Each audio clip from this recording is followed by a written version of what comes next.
vamos a identificar que dos muestras son dependientes y cuál es el procedimiento para poder probar las hipótesis, ¿no? Entonces, en el ejemplo dice, se ha llevado a cabo un estudio sobre los niveles de contaminación en relación al contenido de plomo en un lago donde se tiene una planta industrial, ¿no? Una fábrica. Para esto se han medido los niveles del contenido de plomo en microgramos por metro cúbico en 12 muestras de agua. Y luego de transcurrido un tiempo de 5 años, nuevamente se ha efectuado la medición en los puntos de muestreo para saber si la planta industrial ha cumplido con la regulación ambiental y por lo tanto ha disminuido sus niveles de contaminación. Los datos del antes y del después, tenemos ahí que son los niveles de la concentración de plomo, del contenido, los niveles del contenido de plomo en las muestras de agua, ¿no? Entonces, durante esos 5 años, durante el tiempo de 5 años que ha transcurrido, según la regulación ambiental, la ley ambiental, la fábrica, la industria debería haber efectuado una serie de acciones para disminuir sus niveles de contaminación y de esta manera cumplir con la regulación ambiental, ¿no? Porque inicialmente la empresa se encontraba al inicio con una concentración que estaba encima del máximo permitido en relación al contenido del plomo. Entonces, lo que tenemos que ver acá es si esa contaminación, ese contenido de plomo ha disminuido o no ha disminuido durante el tiempo después de que ha transcurrido los 5 años y en ese tiempo en el cual la industria debería haber incorporado diferentes medidas para poder disminuir ese su nivel de contaminación por plomo. Bien, ¿se entiende la pregunta? Hola.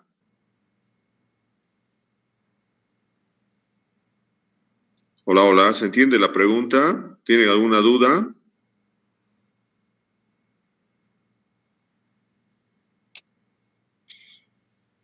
Bien, entonces acá vamos a ver. Karen Pérez, ¿tiene alguna duda de la pregunta? No, ingeniero. Bien, entonces vamos a desarrollar, como siempre, primeramente tenemos que tener algunas preguntas, como por ejemplo, ¿cuál es la variable aleatoria?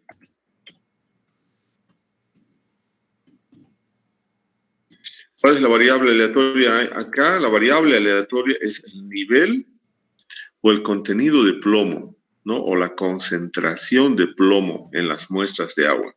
Entonces, la concentración de plomo. Ustedes saben que el plomo es un contaminante sumamente peligroso, ¿no? Para la salud, puede generar una serie de enfermedades. Entonces, tenemos la concentración de plomo, ¿no? En las muestras de agua, ¿no? La concentración de plomo en las muestras de agua en microgramos, entonces colocamos ahí su unidad, microgramos por metro cúbico, ¿no? Entonces, eso es lo que tenemos ahí. Entonces, vamos a colocar acá microgramos por metro cúbico. Entonces, aquí tenemos microgramos por metro cúbico. Esas son sus unidades, ¿no? Esas son sus unidades. Ahora tenemos que ver acá, otra cosa importante, ¿no? ¿Cuáles son las dos poblaciones? ¿Cuáles son las dos poblaciones? ¿No? Entonces, hemos dicho también, y eso es importante recalcar, las poblaciones no siempre van a ser, en el análisis estadístico, no solamente van a ser personas, animales o plantas, también un conjunto de mediciones se constituyen en poblaciones. Entonces, van a ser las las mediciones, las poblaciones son las mediciones de la concentración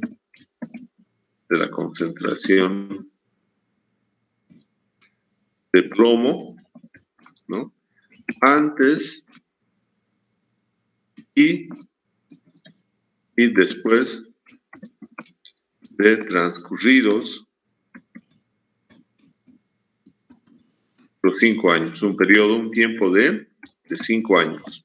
Bien, entonces ya tenemos las mediciones, ¿no? Ahora, la siguiente pregunta es, ¿las muestras son independientes o dependientes? ¿No?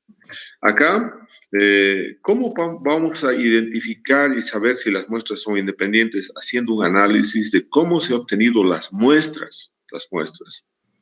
Entonces, estamos diciendo que tenemos 12 puntos de muestreo en el lago, tenemos 12 puntos de muestreo, y en esos mismos puntos de muestreo nosotros vamos a sacar inicialmente, en el tiempo T1, en esos 12 puntos de muestreo vamos a sacar las 12 mediciones del contenido de plomo.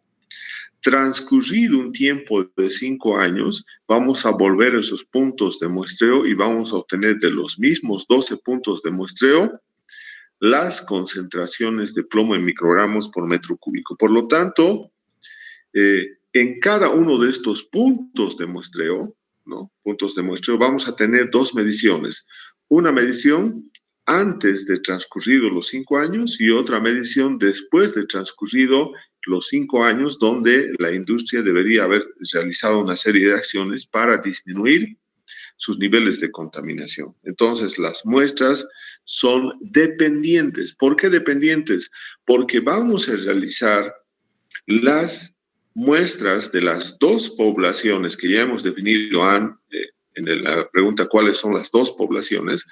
Esas dos mediciones las vamos a realizar en el mismo punto de muestreo. Entonces, el punto de muestreo uno va a tener una medición antes y otra medición después. El punto de muestreo 2 va a tener una medición antes y otra medición después. Y cada uno de los puntos de muestreo van a tener sus valores antes y después. Por lo tanto, la medición que nosotros hagamos en cada uno de esos puntos, ¿no? Las mediciones, por ejemplo, que nosotros realizamos transcurridos los 5 años en el después, va a estar influenciado por lo que se haya obtenido hace 5 años, ¿no? Va a estar influenciado por la concentración que se ha obtenido en cada uno de esos puntos de muestreo hace 5 años. Por lo tanto, las muestras son dependientes, que también se denomina en estadística, se denomina muestras pareadas o apareadas. Bien, entonces ya sabemos que son muestras dependientes, ¿no? Pareadas o apareadas. Bien, entonces ahora vamos a desarrollar el ejercicio, el procedimiento, ¿no? Considerando estas preguntas y las respuestas correspondientes. Lo único que faltaría acá es que la última pregunta es, ¿qué distribución? ¿Cuál es la distribución? La distribución de muestreo a aplicar. ¿Cuál es la distribución de muestreo a aplicar en este caso? Bueno, acá tenemos cuando son muestras pareadas, muestras dependientes, siempre la única distribución de muestreo que tenemos que aplicar es la distribución de student. Bien, entonces ahora sí tenemos todas las preguntas y sus respuestas previas. ¿Tiene alguien alguna pregunta para que empecemos con el procedimiento? Hola. Marilyn Castillo, ¿tiene alguna duda? No. Hola. Hola, ¿me escucha? En lo que Marilyn dice Castillo? de la... Sí, sí lo escucho. Donde sí. las muestras son pareadas o pareadas, ¿a qué se refiere? ¿Que lo sacamos de una misma medida dos muestras o cómo? Sí, claro, así, en eso va. A ver, vamos a hacer un ejemplo de muestra pareada, ¿no? Creo que dijimos ya en una anterior clase, pero a ver, vamos a nuevamente, un ejemplo sumamente sencillo para saber cuáles son las muestras pareadas o dependientes o apareadas es cuando nosotros, por ejemplo, tenemos algún síntoma, alguna enfermedad. Entonces vamos a tenemos un problema con el nivel de azúcar en nuestra sangre, ¿no? Entonces, ¿qué es lo que hacemos? Vamos donde el médico nos dice, bueno, usted se tiene que hacer un análisis de sangre, ¿no? O mejor dicho, tiene que hacerse un análisis del contenido de azúcar en la sangre. Entonces, vamos donde el médico y después vamos al laboratorio, ¿no? Entonces, vamos al laboratorio, en el laboratorio nos toman una muestra de sangre y van a determinar cuál es nuestro contenido de azúcar. Entonces, volvemos con ese reporte del laboratorio donde el médico lo va a ver en qué situación está esa cantidad de azúcar. ¿Y qué es lo que va a hacer el médico? Nos va a dar una serie de medicamentos, ¿no? Para que nosotros podamos disminuir la cantidad de azúcar, ¿no? En nuestra sangre. Entonces, va a ser un tratamiento. Ese tratamiento va a tener un tiempo, ¿no? Un tiempo, ¿no? Va a tener un tiempo de duración el tratamiento.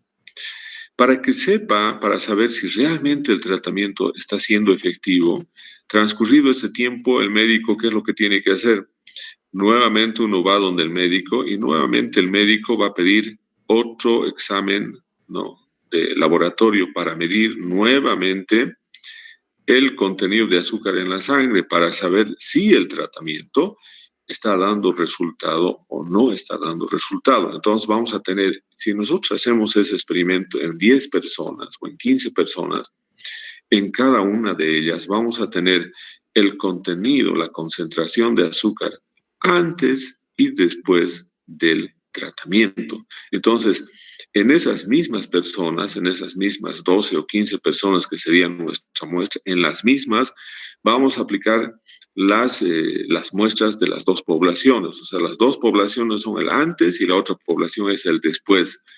Pero cada una de esas personas va a tener su nivel de sangre, su concentración de sangre en el antes y luego del tratamiento va a tener el después. Entonces, esas son muestras dependientes o apareadas. ¿Por qué? Porque la reacción que tenga al tratamiento no es la misma en cada individuo, ¿no? Entonces, la cantidad que pueda disminuir de azúcar en la sangre de cada una de las personas va a depender también de cuál era su concentración, su nivel de azúcar en la sangre al inicio del tratamiento. Tampoco no todos van a tener en el inicio del tratamiento el mismo nivel de azúcar en la sangre, ¿no? Entonces van a tener diferentes niveles y la idea es que con el tratamiento nosotros podamos disminuir esos niveles de azúcar en la sangre.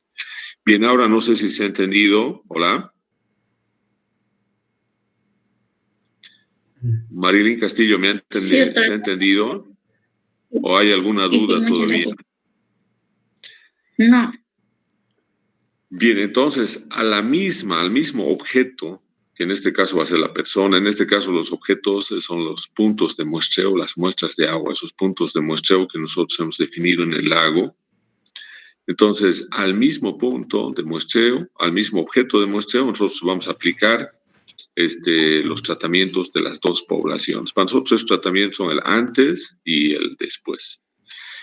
Bien, entonces tenemos ahí, ¿no? Y vamos entonces a realizar el procedimiento, pero tiene que estar claro en la pregunta cómo identificamos que son muestras dependientes, eso tiene que estar claro. Y nuestro punto de partida tiene que ser que nosotros vamos a aplicar al mismo objeto, al mismo elemento de muestreo donde vamos a sacar las muestras, las mediciones, etcétera. En el caso de esta variable aleatoria continua, vamos a aplicar después, ¿no?, los tratamientos de las dos poblaciones, que normalmente son el antes y el después. Bien, entonces ahora vamos a ver el procedimiento.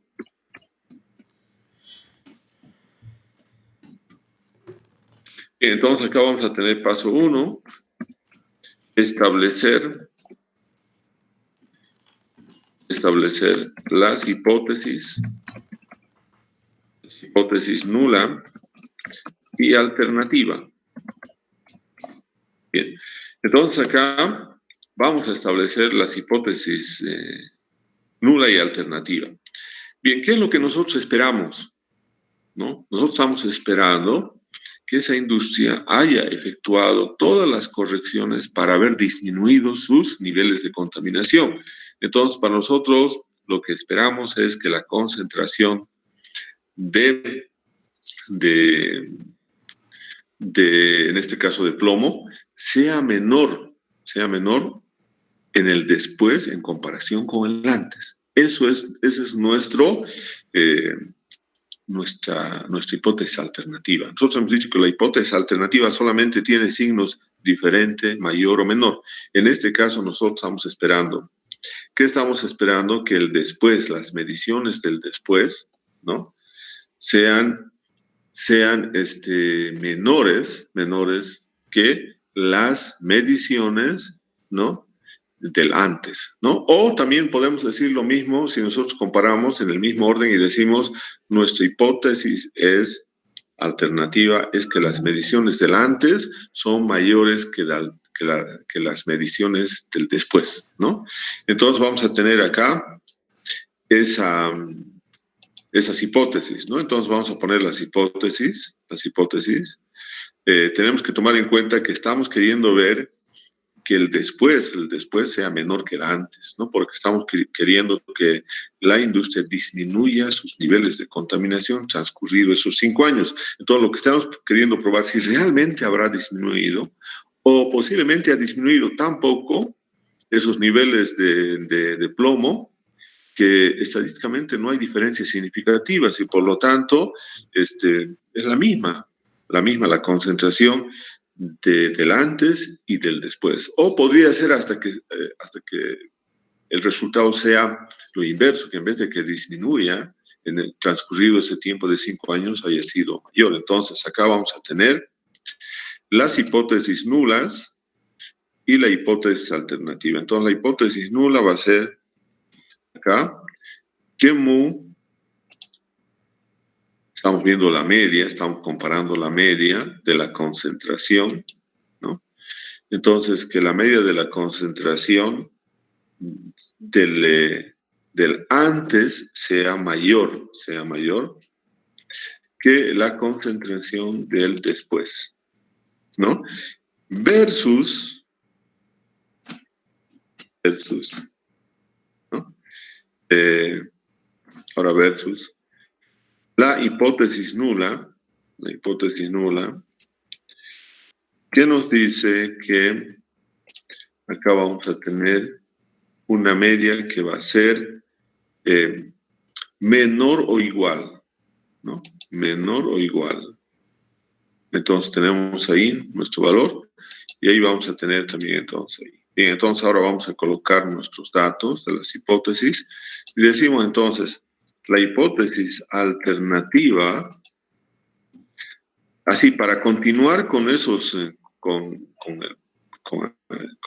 el orden de que primero tenemos el antes y el después, entonces vamos a ver que el promedio de la concentración de plomo en antes de los 5 años sea mayor que la concentración de plomo, pero después,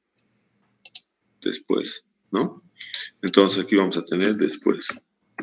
Eso es lo que esperamos, o sea que el antes sea estadísticamente mayor la concentración de plomo que el después, ¿no? Versus la hipótesis nula,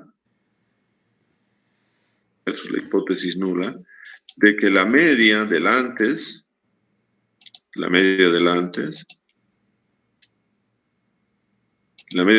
sea menor o igual que la media del después. Entonces aquí tenemos la media del después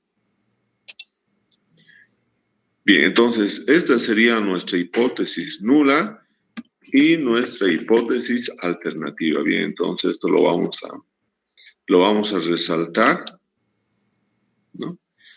Y lo vamos a colocar acá, lo podemos poner con este color. Bien, entonces, esta es nuestra hipótesis nula y nuestra hipótesis alternativa, ¿no? Por lo tanto, esta es una prueba, aquí vamos a colocar, esta es una prueba unilateral a la derecha. Ya sabemos por qué. Porque la hipótesis alternativa tiene el signo de mayor. Bien, este sería el paso 1. Ahora nos vamos al paso 2. ¿No? El paso 2, entonces, va a ser calcular el valor crítico de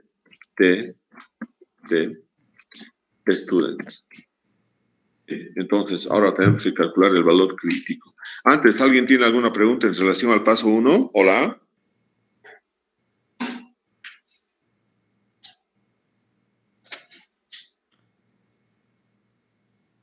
No, doctor, se entiende las hipótesis. Ya, entonces vamos a irnos a calcular el valor crítico de T. Acá una cosa importante, nosotros tenemos 12 muestras de agua. Muestra 1, muestra 2, muestra 3. Entonces, N para este caso va a ser 12. N va a ser 12.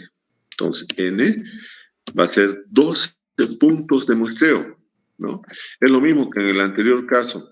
En este caso, cuando son las muestras pareadas, por ejemplo, hemos dicho nosotros en el ejemplo de la cantidad de sangre que hay o de la cantidad de azúcar que hay en la sangre, nosotros podríamos tener 20 personas a las cuales hemos medido antes del tratamiento y después del tratamiento. Entonces, cada una de esas personas ha recibido los 2 tratamientos, por lo tanto, el número de personas, de elementos en los cuales nosotros hemos aplicado las 2 muestras son las 20 personas, ¿no? Entonces, N sería 20. Acá, nuestros elementos de muestreo son los puntos de muestreo, los lugares donde nosotros hemos obtenido las muestras en el lago. Esos puntos en el lago están identificados y hemos vuelto a esos mismos puntos a sacar nuevamente las muestras de agua. Por lo tanto, solamente N, los puntos, la muestra, el tamaño de la muestra son 12 puntos de muestreo, ¿no? Entonces son 12 puntos de muestreo. Bien, ahora el nivel de significación, hemos dicho, el nivel de significación no tenemos ahí, ¿no?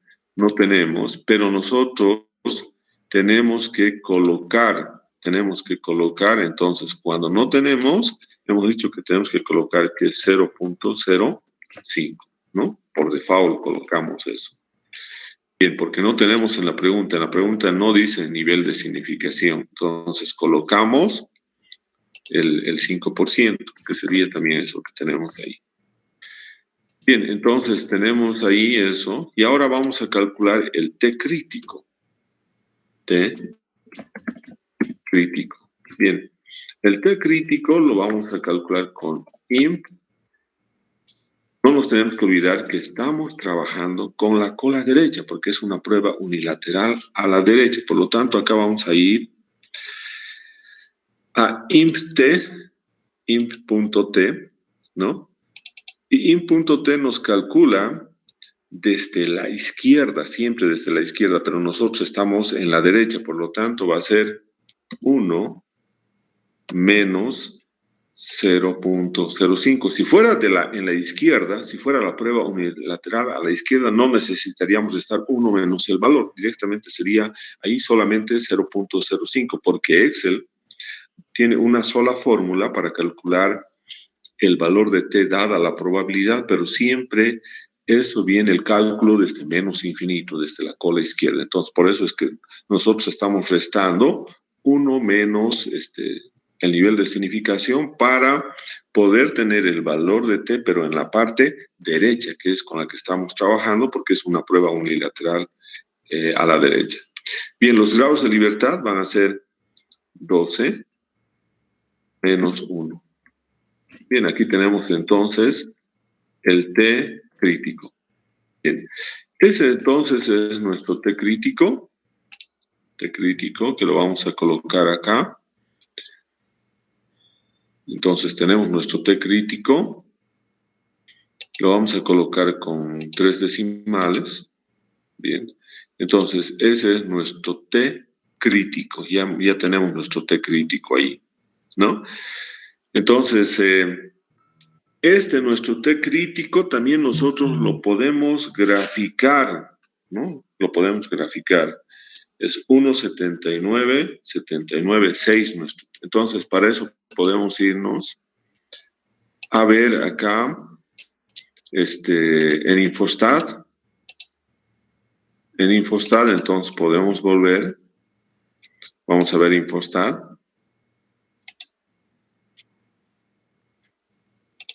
Y ahí en Infostat lo que vamos a hacer es simplemente graficar, ¿no? Ver gráficamente qué significa, dónde se encuentra localizado este 1.796, que es el valor crítico para el número de muestras que nosotros tenemos, ¿no? Bien, entonces acá nos vamos a ir nosotros a aplicaciones, didácticas, gráficos, y aquí nos vamos a TEDStudent. ¿Cuántos grados de libertad tenemos? Como son 12, tenemos entonces son 11 grados de libertad. Estamos en una prueba unilateral a la derecha, por lo tanto tenemos que irnos mayores que, ¿no? Y aquí por default ya tenemos 1.796, entonces aceptamos y directamente aquí vamos a colocar 1.796, ¿no?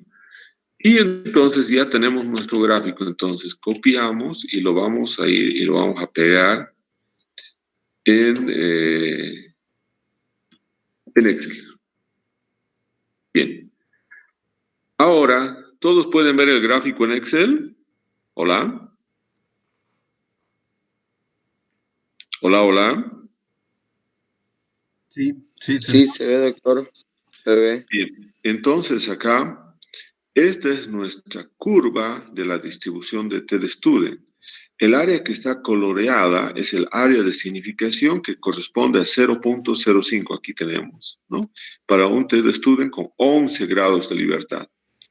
Entonces, tenemos definido la regla de decisión, es que si cae en el área coloreada, vamos a aceptar la hipótesis alternativa, pero si cae en el área que no está coloreada, vamos a rechazar la hipótesis alternativa. Entonces, eso nos permite ver gráficamente la gráfica que nosotros tenemos ahí. Entonces, el paso 3 va a ser definir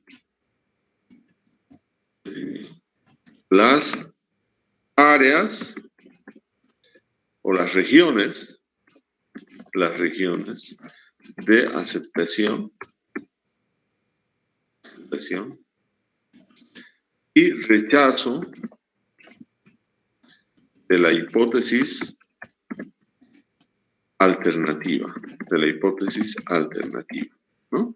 Bien, entonces vamos a definir las regiones de aceptación y rechazo de la hipótesis alternativa, que también se denomina las reglas, esas son las reglas de decisión. Entonces, ¿cuáles van a ser esas reglas de decisión? Nosotros vamos a tener entonces la región de aceptación de la hipótesis alternativa, va a ser la región que va a ir desde 1.796 hasta infinito. Entonces, si cae ahí, aceptamos la hipótesis alternativa. La región de rechazo de la hipótesis alternativa va a ser igual a menos infinito, desde la izquierda hasta 1.796. Bien, entonces tenemos las regiones de aceptación y rechazo. Paso 4. Calcular el estadístico de prueba. Calcular el estadístico de prueba de T. Entonces, eso se denomina T calculado. Y el T calculado tiene una formulita que vamos a colocar también acá. El T calculado ahora tiene una fórmula que es la siguiente, ¿no? Nosotros vamos a decir T calculado, ¿no? Va a ser igual, y acá vamos a tener dos valores. Vamos a tener el promedio de las diferencias acá. Promedio de las diferencias, vamos a calcular eso, dividido entre el error estándar de la diferencia de promedios. Entonces acá vamos a tener el error estándar de la diferencia de promedios y aquí vamos a tener la raíz de n. Bien, entonces acá nuestro T calculado, entonces va a ser la diferencia promedio de las diferencias promedio dividido entre la desviación estándar de las diferencias, que sería S de las diferencias, bien, y dividido entre la raíz de n. Bien, entonces, esta sería nuestra formulita. Bien, entonces vamos a colocar, ahora para las muestras pareadas, esta es nuestra fórmula, ¿no? Esa es nuestra fórmula. Bien, entonces, para calcular eso, ¿qué necesitamos? Necesitamos colocar estos datos, ¿no? Tenemos que colocar estos datos acá. Entonces, vamos a ir y los vamos a colocar. Y tenemos que hacer dos columnas, una columna antes y otra columna después. Entonces, vamos a tener aquí los datos, vamos a colocar antes. Aquí vamos a tener el después. Entonces tenemos acá los datos antes, 128, 176, 110, 149, 183, entonces 128, 176, 110, 149, 183, 136, 118, 158, 150, 130, 126 y 162 microgramos por metro cúbico. Bien, ahora nos vamos al después. Aquí vamos a tener 134, 174, 118, 152, 187, 136, 125, entonces ahí tenemos 125, 168, 152, 128, 130 y finalmente 167. Bien, entonces esos son nuestros datos. Ahí. Entonces vamos a tener estos datos acá.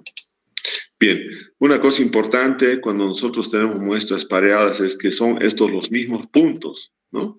Si queremos acá también podemos poner, para que esté más claro esto, podemos copiar acá y poner acá muestra.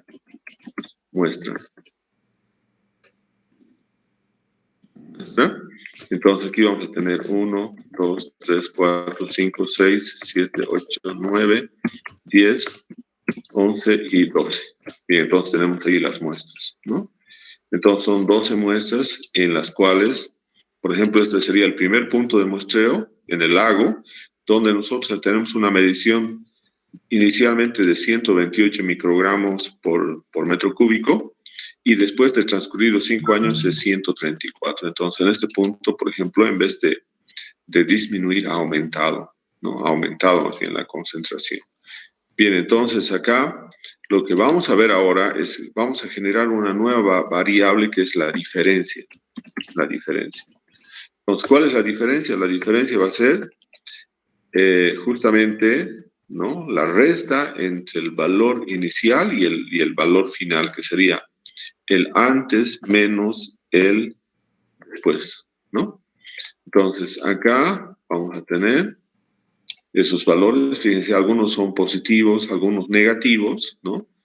Entonces, esa es nuestra diferencia que hay en esos puntos. Entonces, ahora nosotros tenemos que sacar los promedios de la diferencia. Entonces, voy a sacar acá la media, ¿no?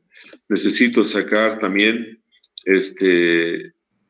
la desviación, la varianza de las diferencias y la desviación estándar de las diferencias, ¿no? Entonces, ¿cómo vamos a sacar eso? Eso va a ser igual promedio, acá, promedio. Entonces, promedio, vamos y sacamos el promedio de esos 12 datos, ¿no? Entonces, aquí tenemos, este es nuestro promedio, menos 3.75. Nuestra varianza va a ser var, acá, var.s, porque S es de la muestra, ¿no? Var.s, la muestra. Entonces, nuevamente vamos acá. Para la diferencia, ahora estamos sacando, ese es nuestro valor. Y luego tenemos para la desviación estándar, va a ser desbest de cada uno de esos valores que tenemos ahí, de las diferencias. Entonces vamos a tener acá las diferencias y esos serían nuestros valores. Entonces estos valores los vamos a solamente colocar 3 decimales. Bien, esos serían nuestros valores. Entonces tendríamos acá la media, la desviación estándar, ¿no? Tenemos la media, la desviación estándar y la varianza. Entonces, estos valores son los que nos van a permitir calcular el T calculado, ¿no? Entonces, ¿qué hemos hecho? Todo nos estamos basando ahora en la diferencia, por eso lo vamos a colorear esto, ¿no? Entonces, nos estamos basando ahora en la diferencia, es la nueva variable cuando las muestras son dependientes. Bien, nuevamente nos vamos acá. Vamos a llevar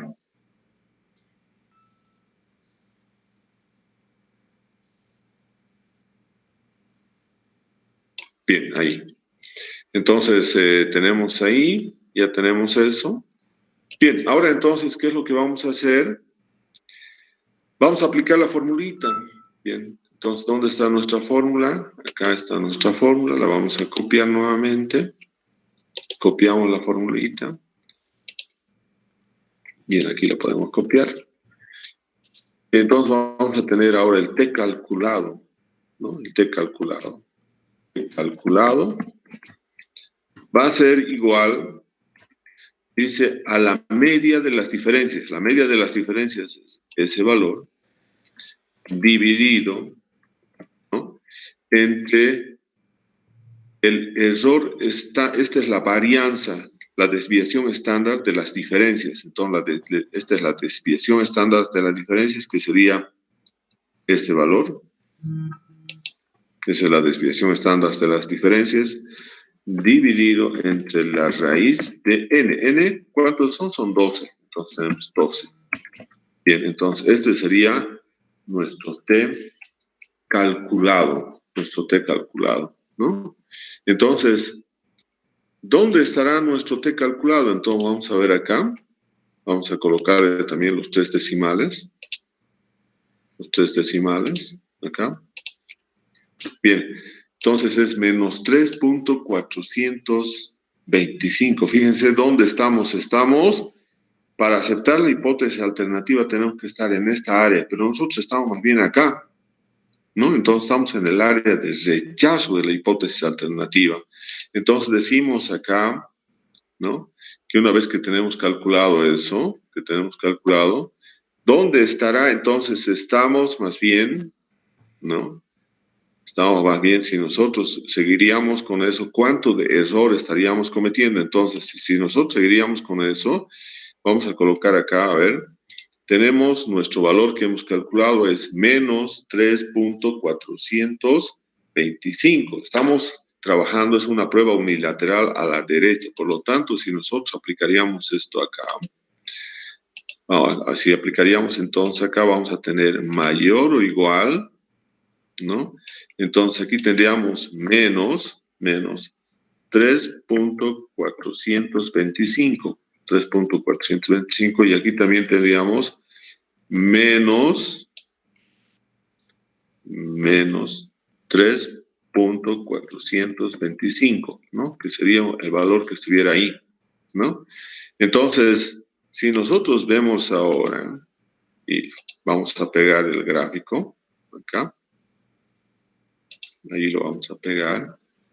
Entonces, ¿qué vamos a tener si nosotros estamos acá en la prueba unilateral a la derecha? Si nosotros quisiéramos decir y aceptar la hipótesis alternativa, que sería que, hemos dicho la hipótesis alternativa, que el promedio de contaminación ha sido mayor en el antes que en comparación con el después, que es lo que estamos esperando, que haya habido una disminución significativa en el después, una vez transcurridos esos 5 años.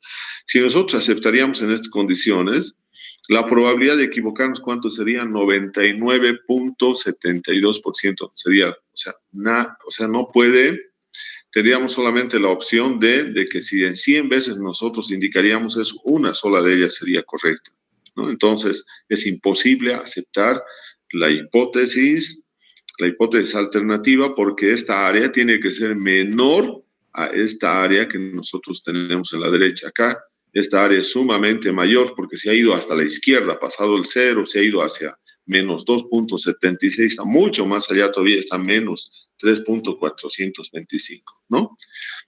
Entonces decimos, el T calculado cae en la región de rechazo de la hipótesis alternativa, ¿no? Punto. Por lo tanto, existen suficientes evidencias,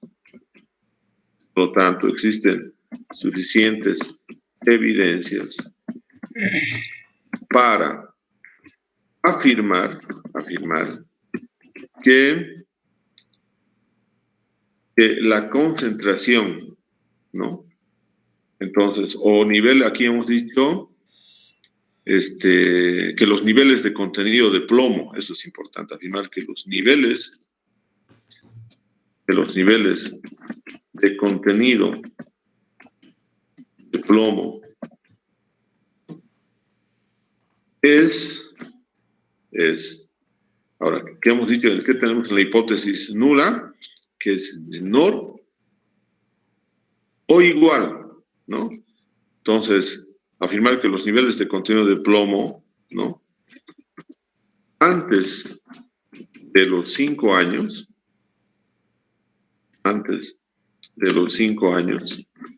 es menor o igual, ¿no?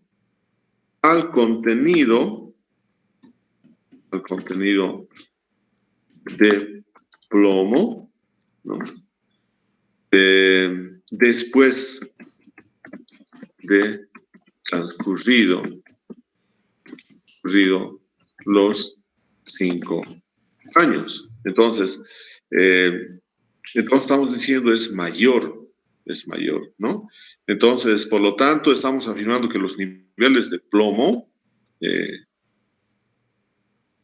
antes de los 5 años son menores a lo que se ha obtenido después de transcurrido los 5 años. Por lo tanto, ¿qué estamos indicando? Que la industria, en vez de que disminuya sus niveles de contaminación en esos 5 años, aplicando una serie de acciones, más bien su nivel de contaminación ha aumentado en el transcurso de esos 5 años, ¿no? Ha aumentado. ¿Por qué? Porque el antes es mucho menor que el después, ¿no? Entonces podemos decir que la contaminación generada o causada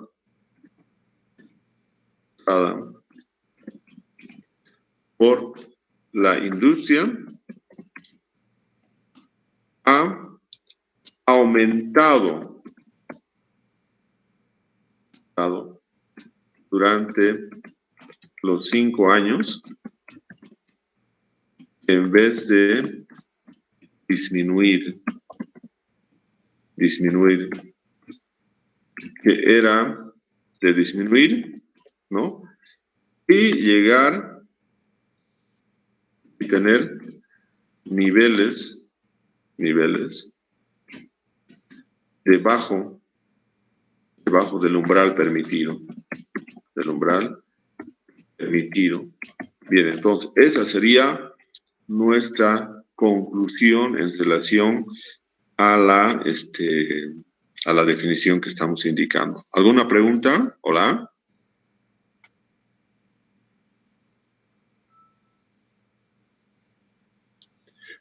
Hola. ¿Alguna pregunta hasta ahí? No. Carola y Acuña, ¿tiene alguna pregunta? ¿Se ha entendido el ejercicio o no? Sí, doctor, le entendí solamente en el parte de la gráfica, el primer gráfico.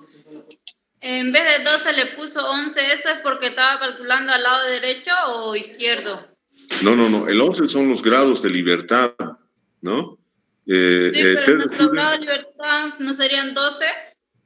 No, los grados de libertad es n-1, ¿no? Aquí tenemos n es 12, entonces nuestros grados de libertad son 11. ¿Por qué disminuimos 1 para que sean los grados de libertad? Creo que eso ya hemos explicado también en una anterior clase, pero vamos a volver a repetir. Los grados de libertad es el número de comparaciones que tiene cada uno de nuestros elementos de muestreo con los restantes elementos de muestreo. Por ejemplo, aquí tenemos 12 mediciones, ¿no? En el antes. Entonces, si cada una de esas mediciones yo quisiera comparar con las restantes, entonces, de las 12 mediciones tomo una y solamente voy a tener 11 comparaciones, ¿no? Porque no puedo comparar el valor contra sí mismo, por eso estamos restando 1, por eso son los grados de libertad, son comparaciones independientes que nosotros podemos realizar entre estos elementos de muestreo. ¿Está claro, no? Sí, yo lo entendí, gracias. Bien, entonces estamos llegando a esa conclusión. Y acá, ¿qué es lo que ahora nos tenemos que calcular en el paso 5? Calcular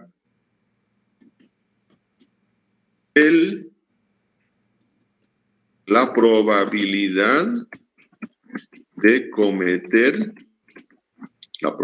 cometer errores.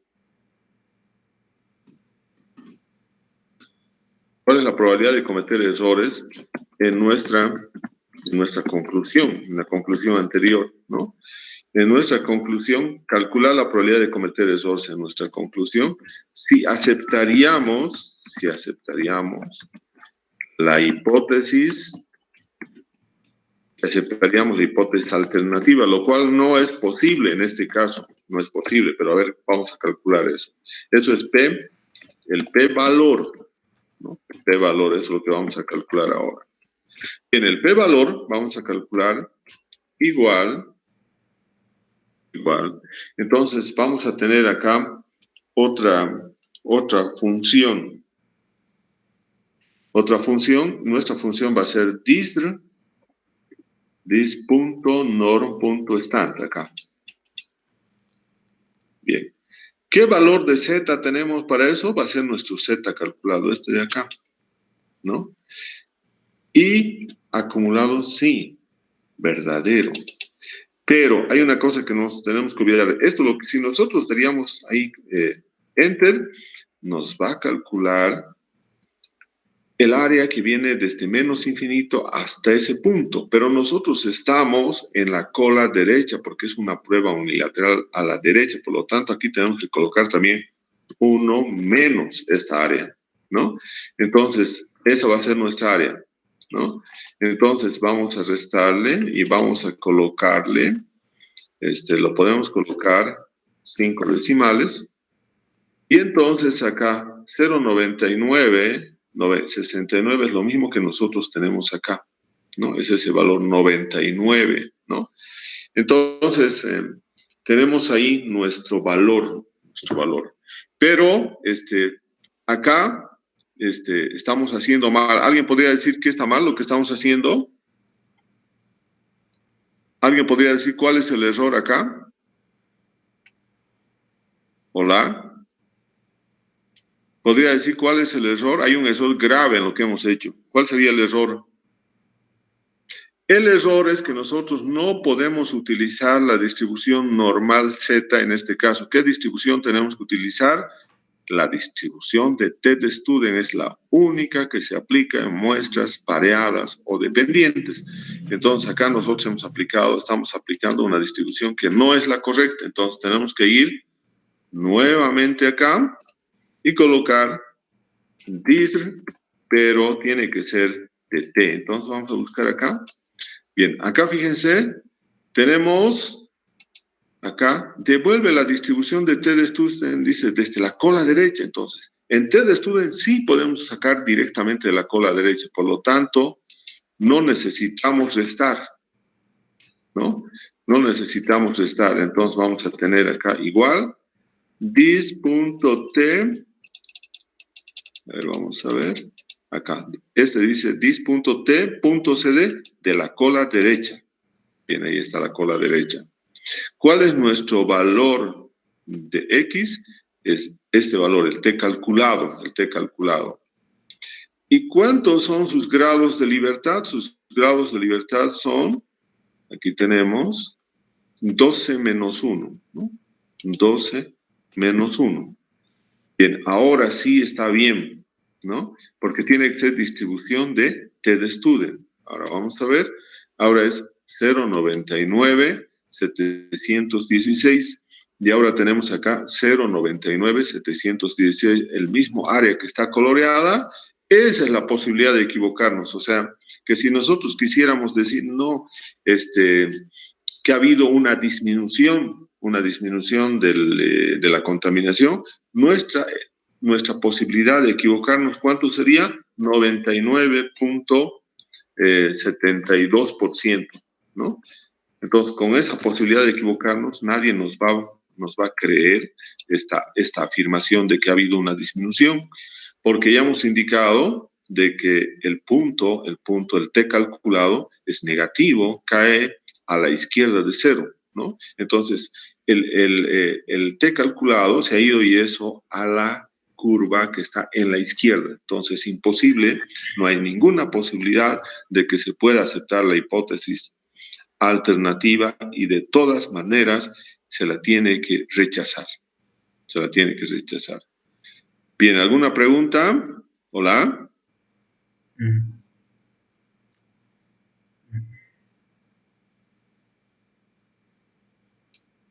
¿Alguna pregunta hasta ahí? A ver, Karen Pérez, ¿tiene alguna pregunta? No, ingeniero, todo está bien. Ya, entonces, vamos a ver ahora lo mismo, pero con otro método, ¿no? El método más directo.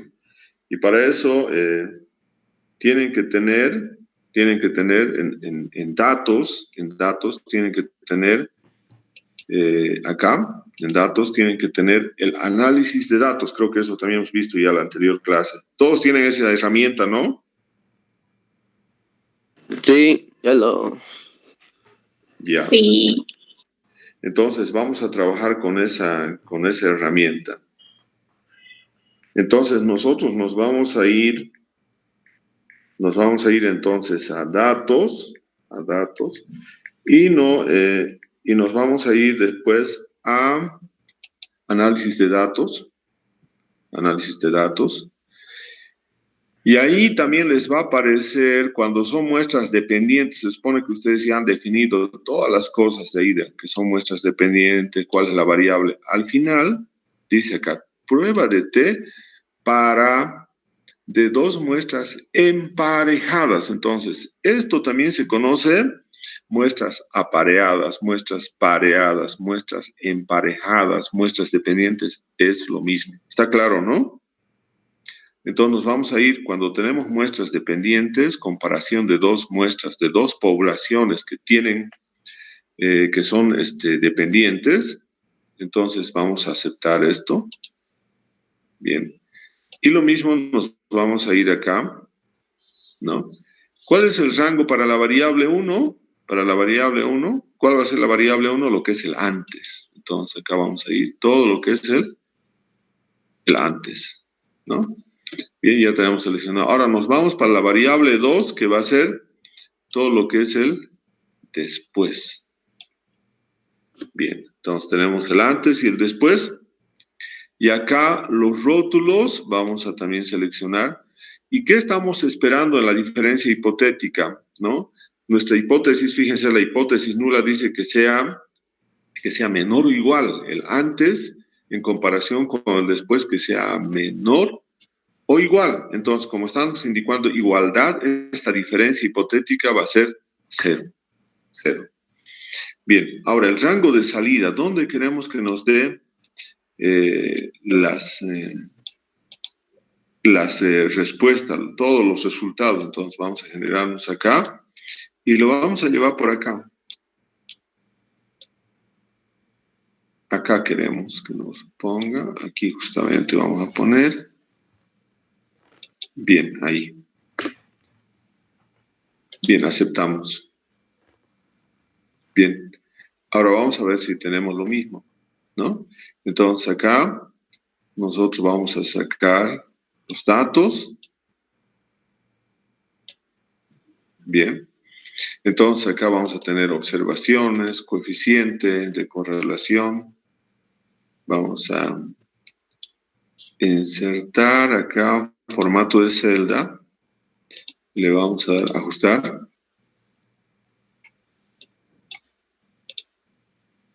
Bien. Entonces vamos a llevar un poco más acá ese.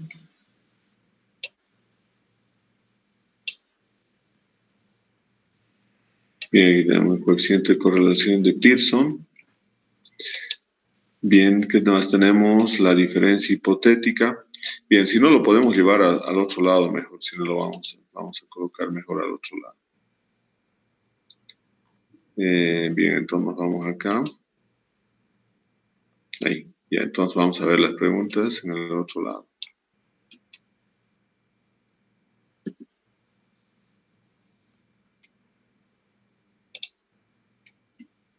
Acá mejor lo vamos a llevar. Bien, entonces tenemos acá la observación, tenemos el antes y el después, ¿no? Tenemos acá el antes y el después. Y entonces, bien, entonces vamos a tener ahora, fíjense, nuestro valor es 3.424. ¿Cuánto hemos obtenido nosotros? 3.424. Entonces, este es nuestro valor, que tiene varios decimales ahí. Entonces, acá vamos a colocar sus coeficientes, este coeficiente de correlación de Pearson. Y ahora tenemos que simplemente acá interpretar, ¿no? Entonces, vamos a interpretar. Acá ajustamos el texto. Igual aquí vamos a ajustar el texto. Ajustamos el texto. Aquí igual vamos a ajustar. Bien, aquí igual ajustamos.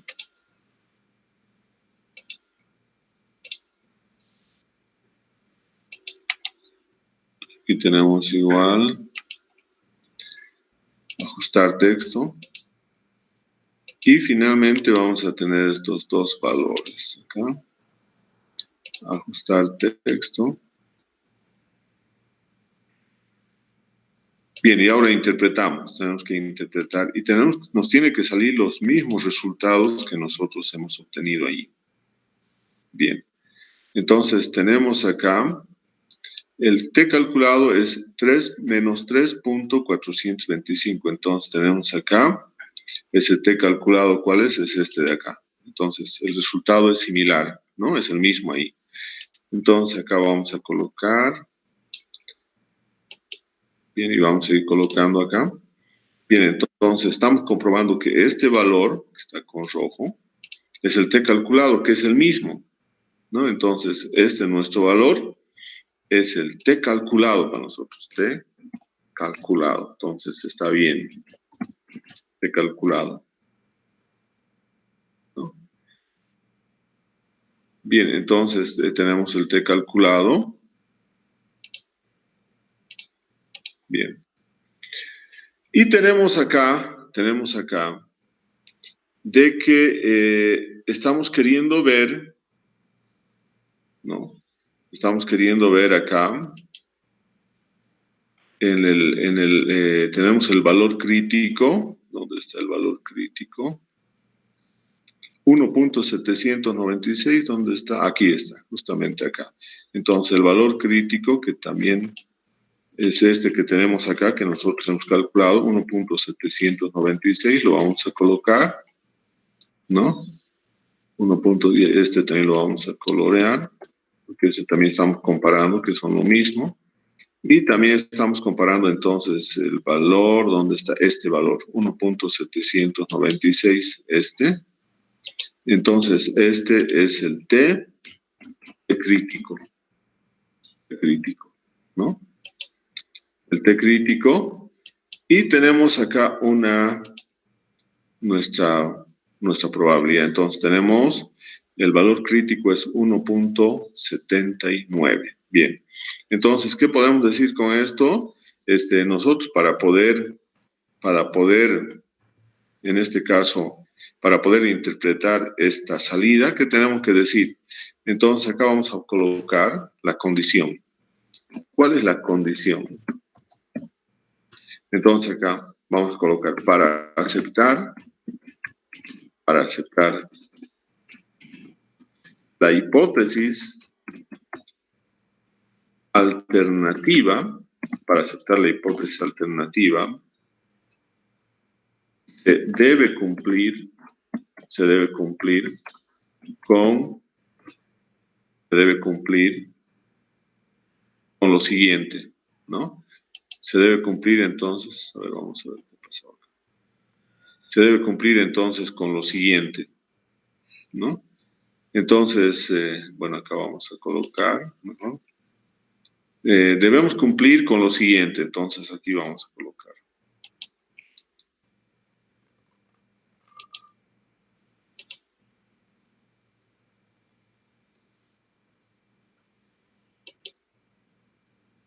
Bien, esto estaba así.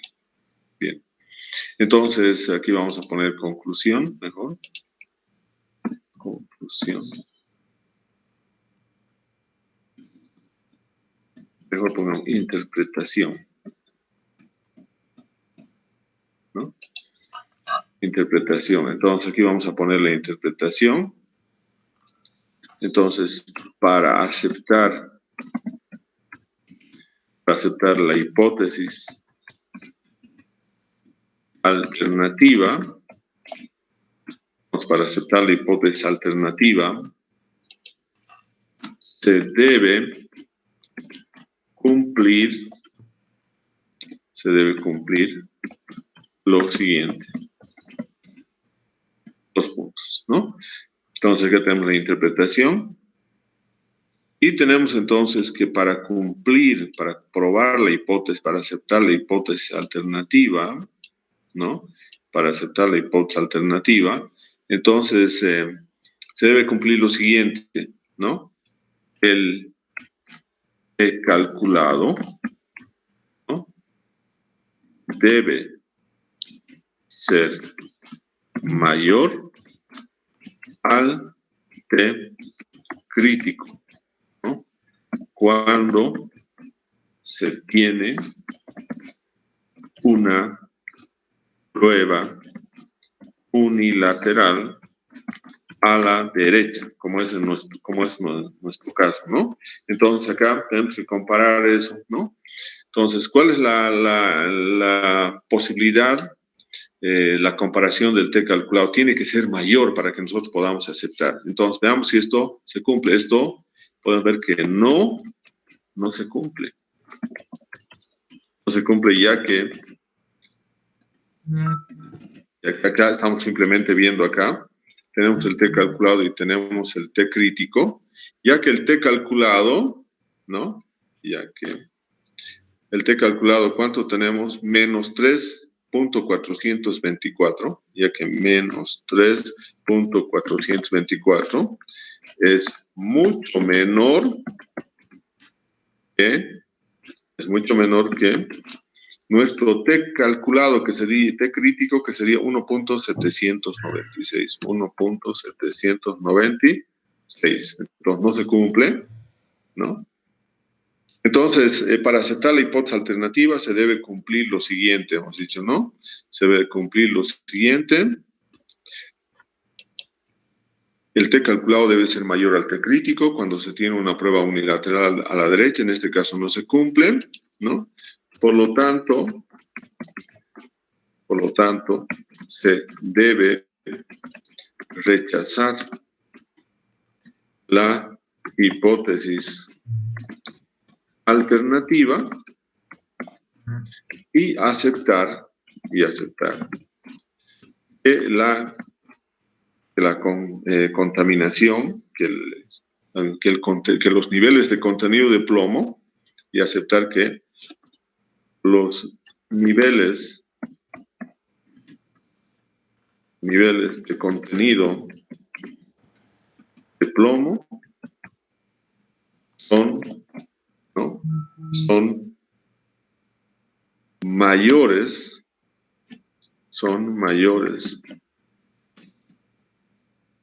Estamos viendo lo que es la hipótesis nula. La hipótesis nula, ¿qué nos dice? Podemos ir a ver para que no nos confundamos. Nos dice que el antes es menor o igual que el después, ¿no? Entonces es menor o igual que el después. Entonces aquí son menores o iguales. El contenido de plomo antes es menor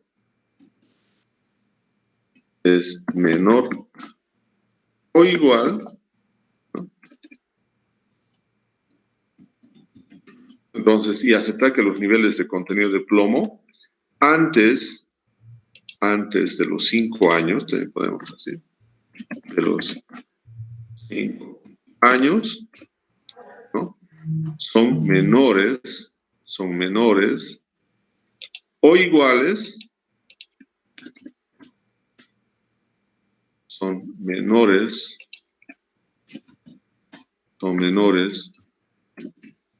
o iguales a los niveles de contenido de plomo, ¿no? Después de los 5 años. Esa es nuestra conclusión, ¿no? Entonces, solamente basándonos en la salida que hemos tenido, ¿no? Sin hacer todo al detalle, pero si nosotros queremos, podemos hacer también esa diferenciación, ¿no? Entonces, nosotros vamos a decir ahora, otra cosa importante acá, la probabilidad de cometer errores, ¿no? La probabilidad de cometer errores, ¿no? Si quisiéramos aceptar de todas maneras, la hipótesis alternativa es igual a P valor, ¿no? Entonces, el P valor ahora, ¿a qué va a ser igual? Con los datos que tenemos ahí, eso va a ser igual a 1 menos, entonces nos vamos acá y vemos en la gráfica, esto es para una cola, 1 menos ese valor. Bien, entonces, esta es nuestra posibilidad de equivocarnos y esta es la misma que nosotros hemos obtenido, ¿no? En el anterior caso, que es 99,72%, ¿no? Entonces, vamos a tener acá esos dos valores que también hemos sacado directamente entonces vamos a colocar acá del cuadrito de acá, eso hemos sacado de acá también. Entonces, eso vamos a comparar que es lo mismo con que esto que hemos obtenido acá. Es lo mismo. Por eso estamos colocando con rojo. Fíjense, tenemos la posibilidad de equivocarnos es 99,72 y aquí también hemos obtenido 99,72 con los datos que tenemos acá de la salida. Bien, entonces hemos llegado a las mismas conclusiones, tanto con el método detallado, que sería el primero, y con el otro método, que es el método directo, utilizando la herramienta de análisis de datos de Excel. ¿Alguna pregunta con este ejercicio? Hola. ¿Se ha entendido? ¿Alguna duda? Entonces, si ustedes quieren aplicar este último método directamente en el examen, utilizar análisis de datos, pueden hacerlo, porque al final lo que vamos a evaluar va a ser la interpretación. Entonces, esta interpretación tiene que ser la misma que si nosotros hiciéramos en forma detallada, ¿no? Entonces, a partir de este cuadrito donde tenemos todos estos datos, nosotros podemos ver, ¿no? Podemos ver realmente, ¿no? Porque aquí tenemos todos los datos, aquí tenemos prueba para una cola, estos son para una cola, estos dos, ¿no? Tanto su valor de T crítico como su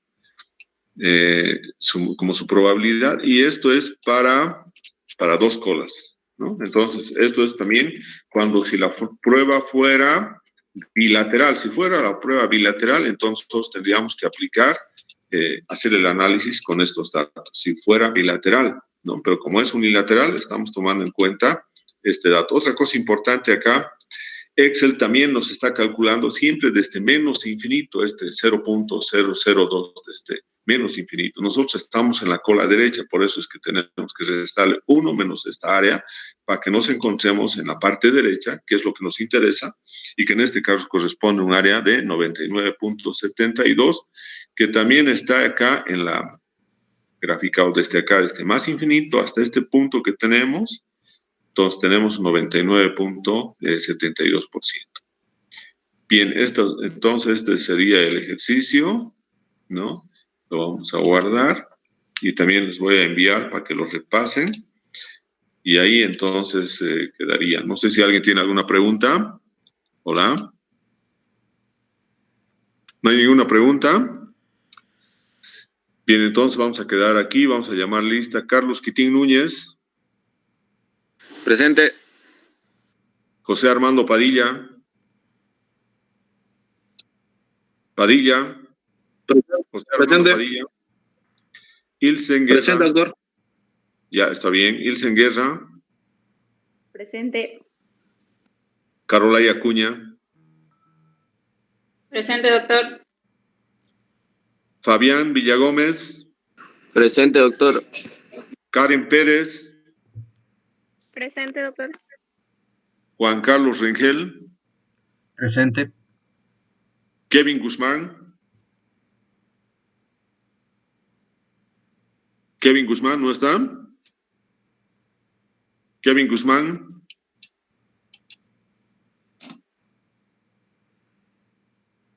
Marilyn Castillo. Presente. María Jessica Ordóñez. Presente. Diego Farel.